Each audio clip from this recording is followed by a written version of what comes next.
We're live. It's Good morning. not Saturday night. It's Thursday. Hey, Keith Pitch here. Stacy, how you doing? Yeah, I'm good. Thanks. Welcome to Real Estate Now Fall Edition. We are now officially in fall. We are. It's exciting here in Washington. We have rain. We have green. We love it. Thunder and lightning this morning. It was fun. It's super fun. So I'm super excited about the rain, though. I've got a couple clients on the east side of the mountains, and they're like, it's starting to rain here now, and hopefully it'll wash out all of the smoke because they're still smoked in. So I'm super happy that the east side of the mountains is getting some rain. Yes, no more wildfires, which is awesome. So yeah, we've got an awesome show stacked up today. I deemed it very simply the Condo Show. Yeah, which is great. It's can be a complicated topic, so I'm excited to dive in and get into the details. It's a super complicated topic and one that's got a lot of negative connotation. There's a lot of negative press out there. So we've got a special guest, Darcy Hardy of the Hardy Group Real Estate. She's going to join us and talk about all the good, the bad, and the ugly of the condo world. But before we do that, we got to go check in on the good old interest rates again. And I'm going to back that out. Here we are. Rates have ticked up a little bit, folks. They ticked up. I don't want to spend too much time on this. Rates are still horribly historically low. Do you know what they ticked up from? Like what level? Did they go like 2.8 to 2.9 or? Correct. They went up 2.8 to 2.9. I think a couple things are pressing on that. There's a lot of volume, as a lot of folks have seen, as we've talked about. There's been a lot of negative press also around the FHFA's adverse market conditions fee that is going into effect in December. So everybody is getting ahead of that right now. So there's been a glutton of new loan applications and a ton of folks getting in before that fee gets applied. So the volumes have gone through the roof. I mean, we've seen it here. My other industry colleagues have out there, they've seen it. And what we're doing again is we're overloading the system. So the system, in my opinion, is trying to say, whoa, let's slow it down just a little bit. And one way that the industry does that is through interest rates. So, right. Nate, 2.8 is available for what kind of credit score? I'm glad you asked that question. I'm going to throw this up here really quick because this is a super trapping question. It's a good question, but it's also something that a lot of folks put one singularity into what your price is. Price, my friend, it's a great question. Price is based off not just credit score. It's based off of credit score. It's based off of type of house that you have. Is it a condo, which we're talking about today? Is it a single family? Is it a townhouse? Is it a duplex, fourplex, all that good stuff? How much money are you putting down? Say again? How much money are you putting down? All of that. Totally. But let me shed some light onto what Freddie Mac is surveying, Nate. Freddie Mac is surveying a 740 credit score and at least 80% down, right? So 740 credit score, at least 80% down per the Freddie Mac. You mean 20%, right? Oh, did I say 40%? You said 80. Oh, it was 80% loan to value, 20% down. Thank you, Stacey, for that clarification. So great question. So, I advise all my clients, and I advise everybody out there shopping for a mortgage right now. Your mortgage is much more than a credit score. So make sure you're having in-depth consultative discussions about your mortgage and not just pushing a button and seeing what the robot's going to return to you, because a lot of those times you end up in a situation where you don't get what you thought was at the front because not all the boxes were checked and all the questions asked up front. So but Freddie Mac is and other things too. We should probably do a different show on this because we have seen this quite often where people are like, I want 1.99, and it's like, where do you see that? And then when we get the loan estimate, they're being charged 3-4 points. Three So, points, yeah. anyways, we're so off topic, but we should do a show on this soon. Yeah, we'll do a pricing show. That's a great thing. Yeah. We'll do that. But to try to steer the bus back, let's talk about condos and bring in our special guest today. We have joining us Darcy Hardy. Darcy Hardy with the Hardy Real Estate Group. How you doing? Hey, Keith. I'm excited. Good. Oh. I'm glad that you're excited. So I apologize to anybody for any music in the background. I'm rocking it out at a Starbucks right now, which is just great to actually be in a place without a mask on. But I'm eating right now, so that's why I don't have a mask on. Awesome. And you're doing a Facebook Live. Exactly. So let's talk about condos. Let's do that, because condos, in my opinion, are super important, and I want to come to their defense a little bit in today's show. If you Google condo, I did earlier. If you Google condo, there is so much negative out there about condos and special assessments and the high risk real estate, and I wanted to kind of break that down if we could. How does that sound? That sounds great. They can be high risk, but that doesn't mean they always are. Everything can be a high risk. Right. Exactly. That 2-bedroom, 1-bath bungalow that you're buying in West Seattle that was built in 1918 can be just as high a risk, if not higher, than a condo. Right. Exactly. So you know, one thing that I love about condos, it's a conversation that I have with a lot of first-time home buyers, because the price points are still relatively affordable. Right.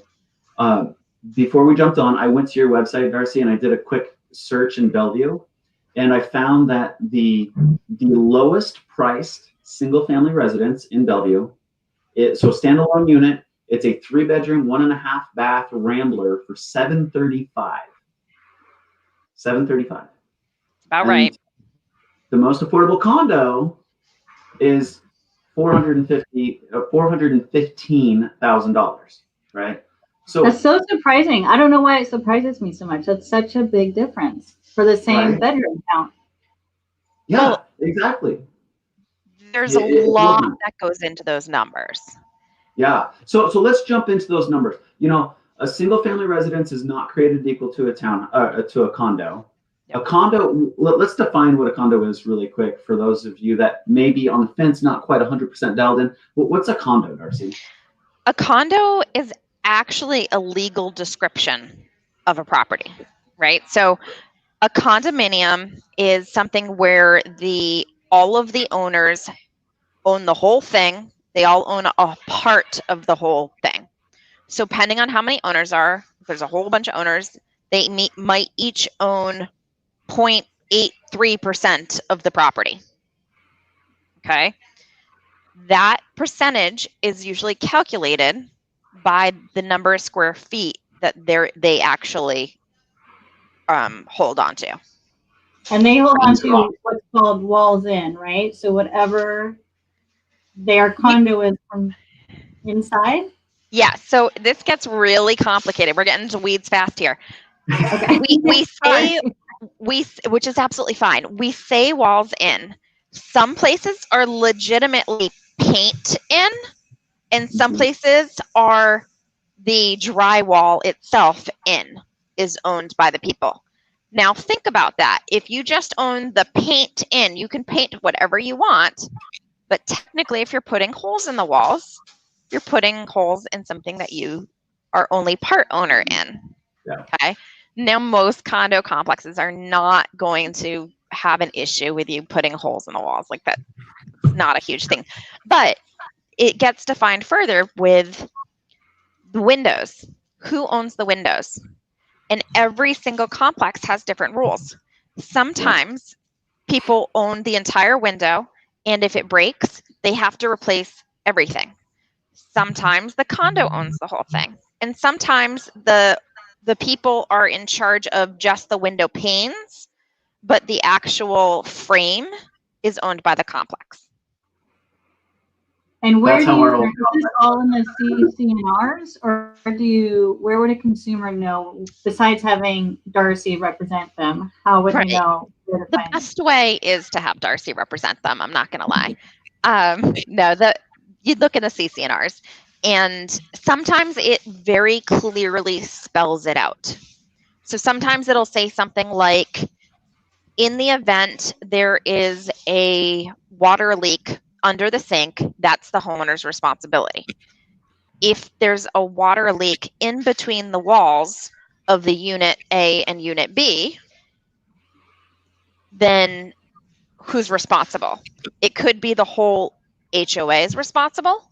It could be just between those two owners and they have to share responsibility. So you really have to look at the CC&Rs to define exactly who's responsible for that.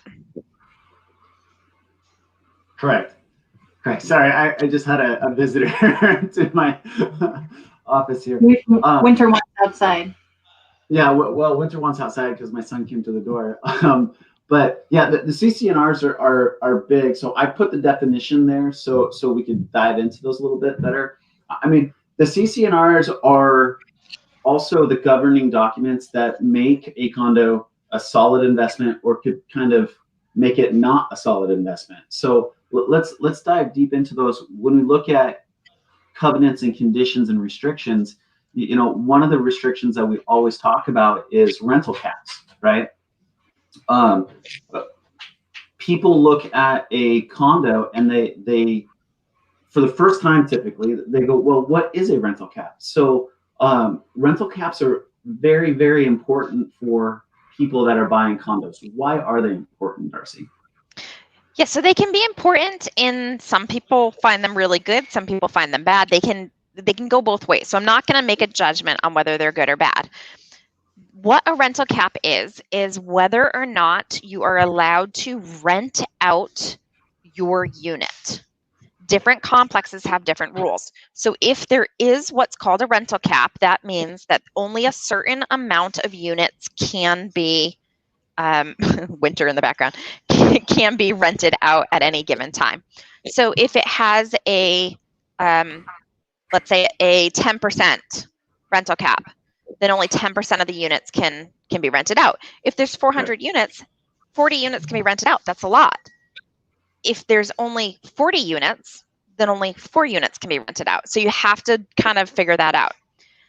Now, if you, in that example of 40 units, and you have a rental cap of 10%, and 4 are already rented out, and you want to rent yours out, then you're going to be put on a waiting list and have to wait until one of the other rental units is no longer a rental unit for you to rent your place out. So investors often do not want a place that has a rental cap, and people that have the intention of living in it for a short period of time and then renting it out when they find their next place might want a higher rental cap, or have a complex that has rules such as you have to live in a place for 18 months before you're allowed to rent it out. Right. How common, Right, yeah. so it's normally a long-term rental on these, or do they allow VRBO type rentals if you're within that 10%, or, you know, some are 50%, whatever the cap is, whatever you've seen out there? It depends what those CC&Rs say. Sometimes it say no rentals for less than 6 months. Sometimes it says no rentals for less than a month. Sometimes it says no transient rentals. And sometimes they spell it straight out. No rentals such as Airbnb, and they list all the different types that are out there right now. Yeah. But it is, if you want to run a VRBO type business or Airbnb type business, you really have to pay attention to what those rules are. And lenders on rental caps too. So if, when you say some investors might want to find a condo association that has no rental cap, I would think immediately that that's a non-warrantable condo. Nope. Okay. So it depends on what the percentage of rental units is currently. Yeah. And Keith can probably speak to this one better than I, but different loan programs will allow up to a certain percentage of renters if you're buying it as an investment property. If you're buying it as a primary, it doesn't matter. Well, it sort of doesn't matter. It doesn't matter in the eyes of Fannie Mae and Freddie Mac. If Sure. it's owner occupied, they don't have a residency restriction. FHA still has a residency restriction if you're buying it owner occupied. So there's a few nuances there, but you know the rental cap has to definitely be taken into account when looking at what you want to do with that property, because I like how you phrased it, Darcy, that rental caps or restrictions, they're not good, they're not bad, they just are what they are. They're the facts of that property. So this is where it really comes down to an educated buyer understanding what the dynamic of buying this house is. If you came to me and said, hey, I wanted to buy a condo and I'm going to live there because it's centrally located, it's perfect, it's what my lifestyle is going to be, you know, that would definitely be a consideration to take into account if the rental cap was over 50%. If there's more tenants in that building than owners, that might impact your decision on whether or not you make an offer on that house. So it's really dynamic, and I love the comment there by Chris. It's like, definitely read the small print, and really come up with a long-term strategy with your real estate. I don't know about you, Darcy, but I find a lot of folks that want to just take that first step without thinking 2 or 3 years, maybe 5 years down the road on what they're going to do with that next step in real estate. Yeah, it's really important that a realtor find out exactly what your intentions are with the place and how you live in the place. And what I mean by that is, if we're looking at condos, I'm going to be asking questions like, do you have any pets? Because a lot of complexes have rules against different types of pets or different weights, or no fish because a water tank could cause damage underneath you, you know. So I'm going to be asking weird questions, and questions like pets is a big deal. Questions like, tell me how long you plan on staying in this place. Is this like a 2-year quick thing until you save enough for the next step? Is this a long-term investment? Like, those make a really big difference. The other thing that people often don't think about, I lump it in with rental cap. It's not technically rental cap, but it's kind of the same bucket in my head, is the number of units in a place that are owned by one person. Yeah. If a certain percentage or more is owned by one entity or individual, 10%?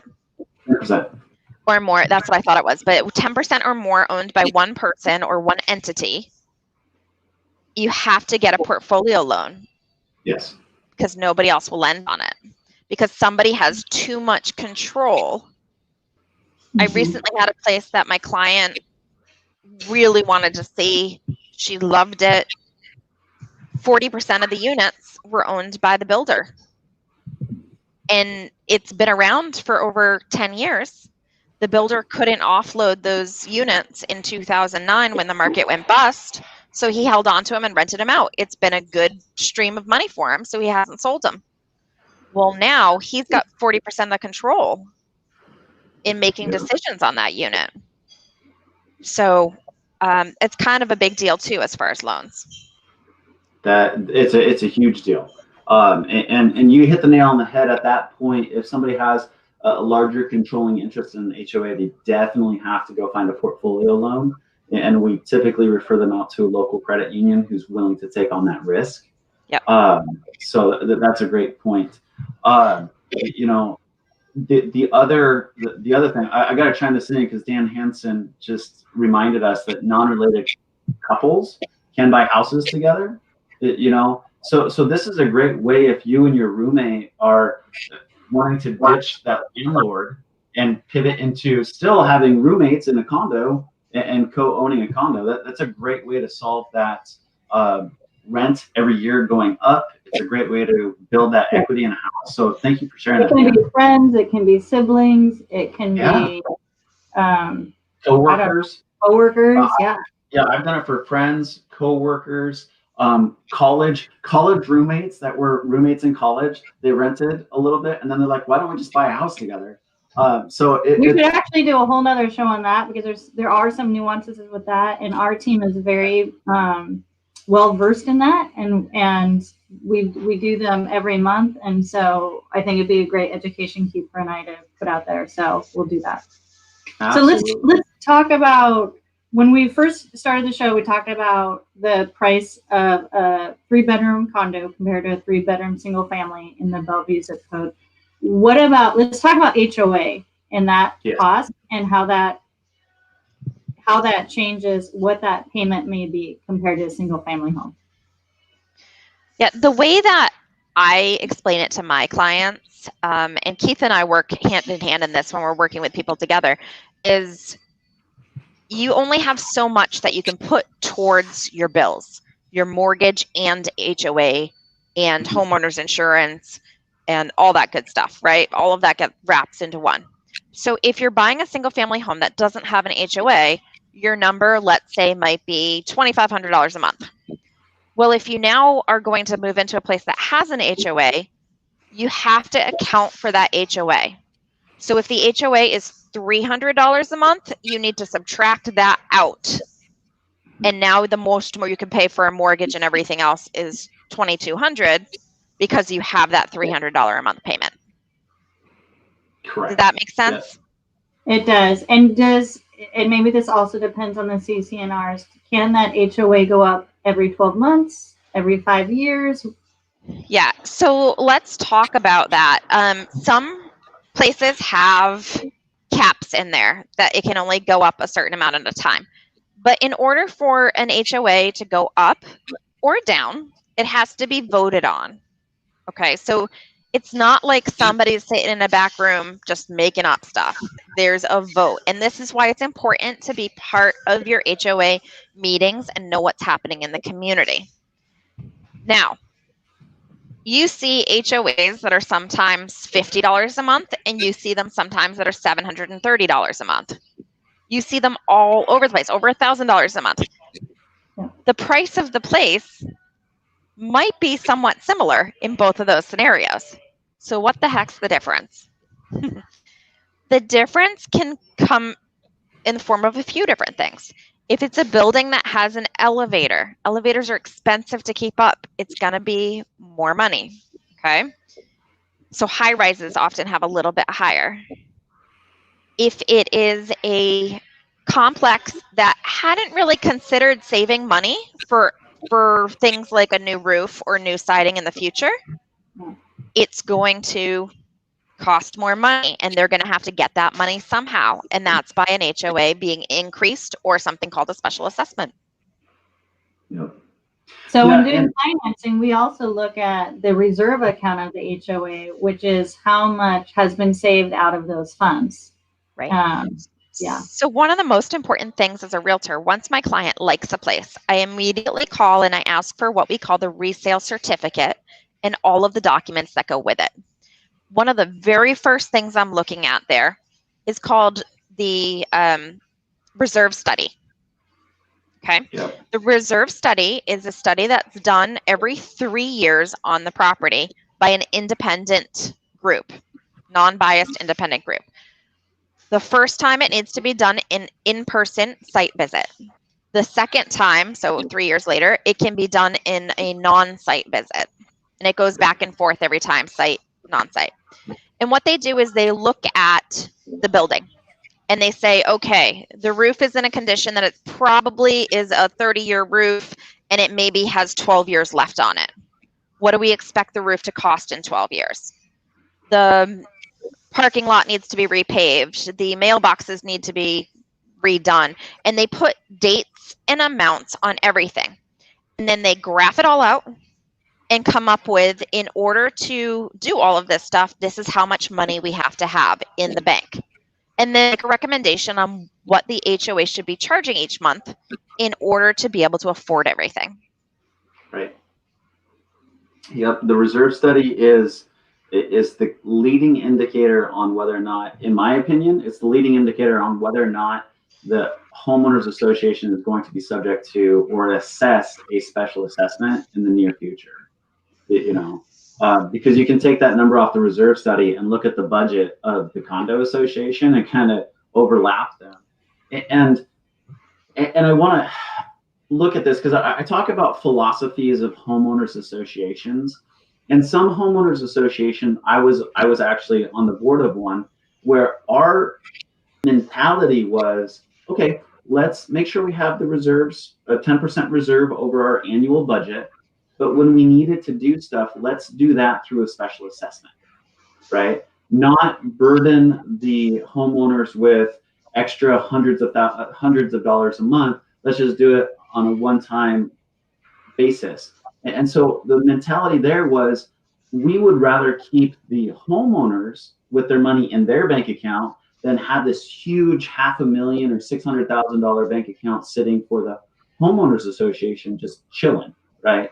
So you got to be careful not to, in my opinion, not to judge the homeowners association dues at like the number on the MLS screen. You got to dive deep into those numbers and figure out what's going on. And that's where if you've never bought a condo, you need to be relying on somebody who's been there before to help you through that. Other things that people don't realize that are sometimes in condo dues are water, sewer, and garbage, right? Yeah. So if one that's maybe a little higher than the rest of the market, and then it all of a sudden includes water, sewer, garbage, which could easily be somewhere between $200 and $300 a month extra outside your mortgage payment, that may not be a bad deal. So, you got to look at them, but then really dive into those numbers. It's super important. Yeah. So on the reserve study, one of the things that I often hear is, oh, as long as they have 25% of the amount that they need, they'll be fine. And that's a really bad way to look at it. Because if they have 25% in reserves, yeah, that's fine. But when does the $3 million roof replacement project need to happen? If it needs to happen next year, they probably don't have enough money. If it needs to happen in 30 years, well, they're fine. So you need to look at when things need to happen. You need to look at what the HOA covers. The more the community owns, like a pool, a exercise room, a clubhouse, the more money it's going to take to cover all of that. So you really need to pay attention. Yeah. Yeah. And I mean, we're getting close to our half an hour. So we're going to have to do a second show on this because we haven't talked about so many things that have to do with condos. So many things. So I wanted to kind of bring it full circle right now. If somebody is looking at a condo, what should they really focus on at that first glance and visit before they make an offer on it, Darcy? Yeah. So what Keith does for all my clients when we're looking at condos is he does a little bit of a graph, right? And it gives you a guideline of you can afford up to this if the HOA is at that. So you can afford a $450,000 place if there's no HOA. You can afford a $430,000 place if the HOA amount is $200 a month, and graph that out. So that's something that you have to pay attention to, because if you're just looking at $450,000 places, you might not be able to afford it. Okay. Great. Beyond that, look definitely at what that HOA due each month covers, like Keith was mentioning, water, sewer, all that stuff. Look at when you go to the condo, how does it seem? Is it clean? Is it neat? Is it tidy? Are the walls looking like they need to be refreshed? Or not inside the place, but outside the place? Is the siding buckling? How much work do you think it's going to need to have done soon? If they're really interested, have your realtor ask for those that resale certificate. Sometimes they have it in advance. Sometimes they don't have it in advance. You might have to get into contract in order to get a copy of it. Let's talk about that really quick. So that resale certificate, as you alluded to, it gives you all the information, the board meeting minutes, the annual meeting minutes, all the CC&Rs and what have you, right? So some real estate agents, as you just alluded to, they say you have to get under contract to get that, right? Yeah. Is that a red flag? No. Should we not make that offer? No. So it's not at all, actually. And that's a misconception, I think, in our market, that it is a red flag.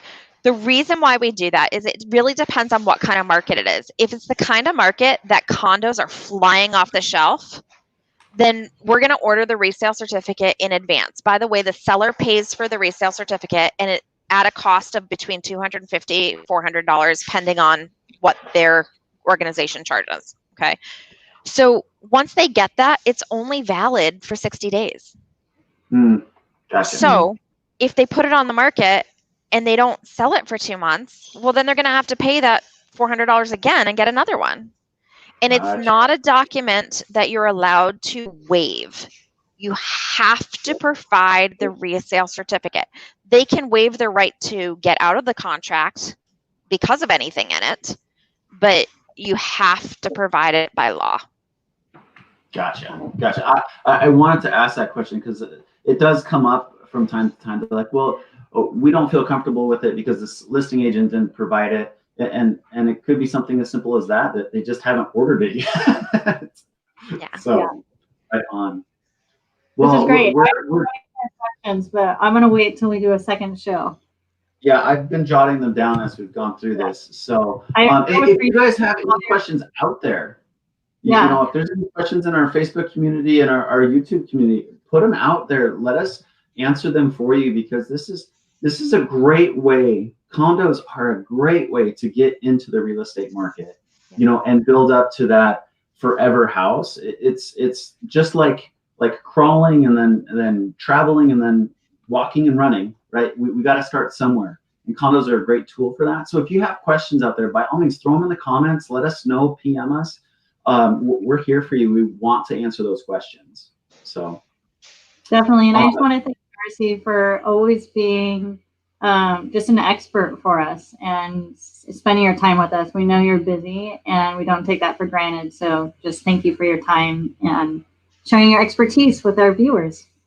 Thank you. I'm so happy to do it. I love contracts and I love the nuts and bolts and the details. And I love sharing that information. So thank you for allowing me to do so. And condos have extra nuts and bolts, that's for sure. Do they ever? Right on. Well, appreciate it greatly, Darcy. We'll chat with you later. We've got the Q3 recap coming up here later in October, so I'm sure we'll see you there again. And you have a great day. We'll talk soon. Bye, guys. Bye, Darcy. Right on. We have it, condos. We will do a Condo 2 show. There's no doubt about it. We got the tip of the iceberg. We haven't got into the fun part about it. So thank you all for tuning in. We'll check you next Thursday at 10 a.m. for Real Estate Now. Have a great week. Take care. Bye.